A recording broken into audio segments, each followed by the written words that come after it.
আরে আব্বা কেমন আছো? কিস্তি দিলি না কা? আমি খাইয়ে না খাইয়ে টাকা পাঠাই কি শুরু করছো? এই মেয়ে আপনার কথা না শুনতে মন চাইলে আপনি হেডফোন লাগান, নয়তো বাইরে গিয়ে দাঁড়াই থাকেন। যান। কি করতেছো? খাওয়া দাওয়া করছো? আচ্ছা, কি দিয়ে খেলে? আর ওই যে কিস্তির টাকা পাঠাইছি, কিস্তি দিছো? মানে কি করছো টাকা?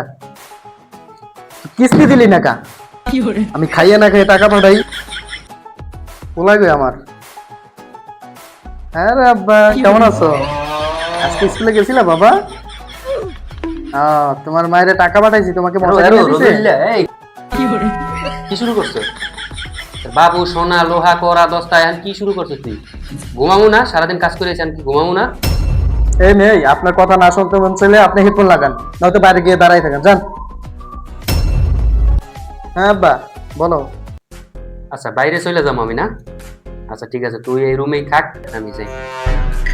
রে চলে গেল তো 2000 টাকা রুম ভাড়া, 1500 টাকা গ্যাস বিল, কারেন্ট বিল 500 টাকা। আমার তো এটা লস। ভাই ভাই যায়েন না ভাই, আপনি জানেন না, আমি দরকার হলে আমার হেডফোন লাগিয়ে কথা বলবো, হয়তো আমি বাইরে গিয়ে কথা বলবো। ভাই আপনি থাকেন। আমি এই রুমে থাকতে পারি, একটা শর্ত আছে।